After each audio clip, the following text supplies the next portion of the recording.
दोस्तों, कहीं अमेरिका सीधे हमला कर रहा है, कहीं चाइना मॉरल लेक्चर्स दे रहा है और कहीं इंडिया चुपचाप अपनी असली ताकत तैयार कर रहा है। आज की वीडियो में जैसे जैसे हर परत खुलेगी, आप खुद समझ जाएंगे कि दुनिया किस दिशा में जा रही है और भारत इस पूरे खेल में कहां खड़ा है। दोस्तों, व्हाइट हाउस ने खुलकर कह दिया है कि ग्रीनलैंड को हासिल करना अमेरिका की नेशनल प्रायोरिटी है।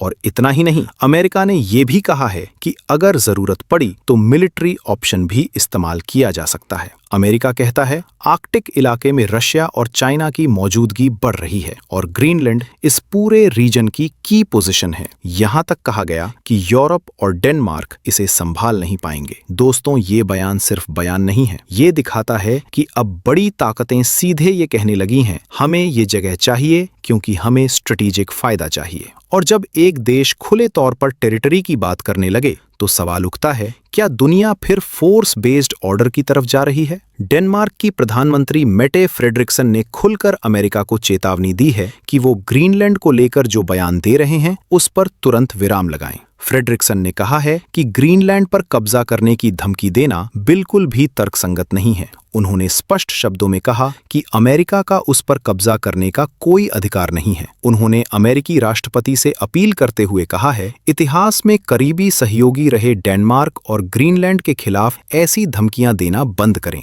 लोग साफ कह चुके हैं कि वे बेचे जाने के लिए नहीं हैं। फ्रेडरिक्सन ने साफ शब्दों में चेतावनी दी है कि अगर अमेरिका ने ग्रीनलैंड पर कब्जे जैसे कदम उठाए तो यह नेटो तोड़ने तक की स्थिति पैदा कर सकता है, जो नेटो जैसे सैन्य गठबंधन के भविष्य के लिए बिल्कुल भी अच्छा नहीं होगा। दोस्तों, वेनेजुएला पर जो अमेरिका ने मिलिट्री हमला किया है उस पर चाइना का बहुत कड़वा और सीधा बयान सामने आया है। चाइना ने खुलकर कहा है कि अमेरिका दुनिया का पुलिस या जज नहीं है। चाइना का साफ कहना है, किसी भी देश को ये हक नहीं है कि वो दूसरे देश में घुसकर वहां की सरकार गिरा दे। यही बात चाइना ने यूनाइटेड नेशंस में भी दोहराई। चाइना ने कहा, मिलिट्री एक्शन किसी भी प्रॉब्लम का सलूशन नहीं होता, बल्कि ऐसे कदम इंस्टेबिलिटी को और बढ़ाते हैं। लेकिन दोस्तों, यहीं पर एक बड़ा कॉन्ट्रडिक्शन खुलकर सामने आता है। एक तरफ अमेरिका सिक्योरिटी के नाम पर दूसरे देशों में इंटरवेंशन कर रहा है और दूसरी तरफ चाइना सॉवरेनिटी 3 की दुहाई दे रहा है, जबकि खुद एशिया में प्रेशर टैक्टिक्स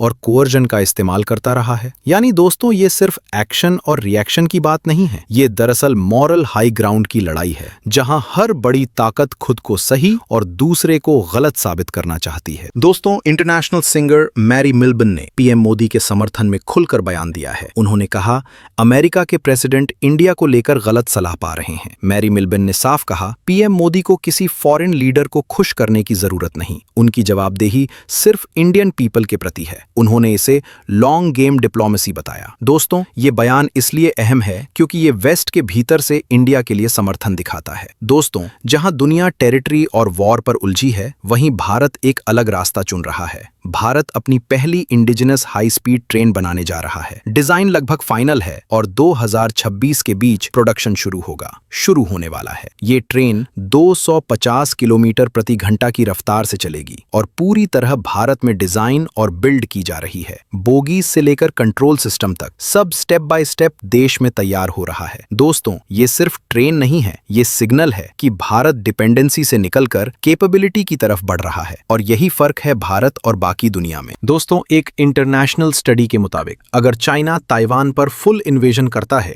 तो उसे 1 लाख सैनिकों तक का नुकसान उठाना पड़ सकता है। रिपोर्ट बताती है, चाइना शायद शोर तक पहुंच जाए, लेकिन उसके बाद लॉजिस्टिक्स टूट जाएंगी। शिप्स और एयरक्राफ्ट लगातार निशाने पर होंगे और धीरे धीरे पूरा अभियान चाइना के लिए बोझ बन जाएगा। ताइवान, अमेरिका और जापान सबको नुकसान होगा। लेकिन रिपोर्ट का निष्कर्ष साफ है, फुल इन्वेजन चाइना के लिए लाभ से ज्यादा नुकसान है। दोस्तों, जापान के फॉरेन मिनिस्टर तोशिमित्सु मोटेगी इस महीने इंडिया आने वाले हैं। लेकिन दोस्तों, ये कोई रूटीन डिप्लोमैटिक विजिट नहीं है, ये दौरा एक क्लियर स्ट्रेटेजिक सिग्नल है। कुछ ही हफ्ते पहले G20 समिट के दौरान प्राइम मिनिस्टर नरेंद्र मोदी और जापान के नए नेतृत्व के बीच जो बातचीत हुई थी, ये विजिट उसी का फॉलोअप है। और एजेंडा बहुत साफ है। जापान और इंडिया अब सिर्फ दोस्त नहीं, स्ट्रेटेजिक पार्टनर्स की तरह मूव कर रहे हैं। दोस्तों, जापान अच्छी तरह समझता है कि एशिया में बैलेंस तभी रहेगा जब इंडिया मजबूत होगा, और इंडिया भी जानता है कि टेक्नोलॉजी और सप्लाई चेन में जापान जैसा पार्टनर गेम चेंजर साबित हो सकता है। और दोस्तों, जब एक तरफ चाइना दबाव की भाषा बोल रहा है और दूसरी तरफ अमेरिका यूनिलेटरल एक्शन ले रहा है, तब जापान इंडिया अलाइनमेंट एशिया के लिए एक स्टेबलाइजिंग फोर्स बनकर उभर रहा है। दोस्तों, ईरान के एम्बेसडर ने साफ कहा है, चबाहार पोर्ट कोई अस्थायी प्रोजेक्ट नहीं बल्कि लॉन्ग टर्म स्ट्रैटेजिक इनिशिएटिव है।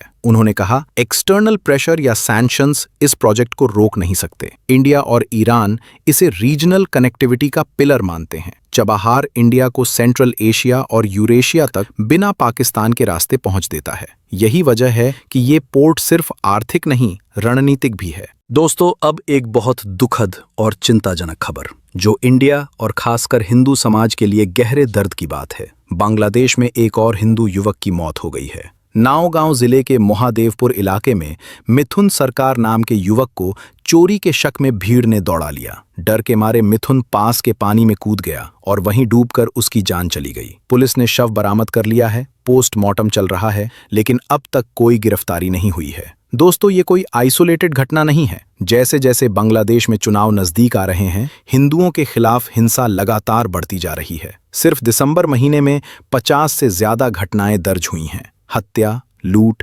जमीन कब्जा, मंदिरों और घरों को जलाना, यहां तक कि झूठे आरोप लगाकर लोगों को टॉर्चर तक किया गया। और जनवरी में भी यही सिलसिला जारी है। कहीं जमीन जलाई जा रही है, कहीं लोगों को जिंदा जलाया जा रहा है, तो कहीं पूरे परिवारों को बंधक बनाकर लूटा जा रहा है। दोस्तों, ये इंडिया और हिंदू समाज के लिए बेहद दुख की बात है कि हमारे हिंदू भाई बहन आए दिन खुले आम मारे जा रहे हैं, वो भी बिना किसी ठोस कारण के। अब सवाल ये है, दुनिया कब तक चुप रहेगी और क्या ऐसे मामलों पर अंतर्राष्ट्रीय दबाव बनेगा? दोस्तों, 2026 की शुरुआत इसरो एक बहुत अहम लॉन्च से करने जा रहा है। 12 जनवरी सुबह 10:17 श्रीहरिकोटा से उड़ान भरेगा PSLV-62। ये इसरो का 101वां ऑर्बिटल लॉन्च है और PSLV-62 की फेलियर के बाद ये मिशन कॉन्फिडेंस वापस लाने वाला माना जा रहा है। इस रॉकेट के साथ जा रहा है अन्वेषा, जो ऊपर से धरती पर नजर रखेगा। खेती, बाढ़, साइक्लोन,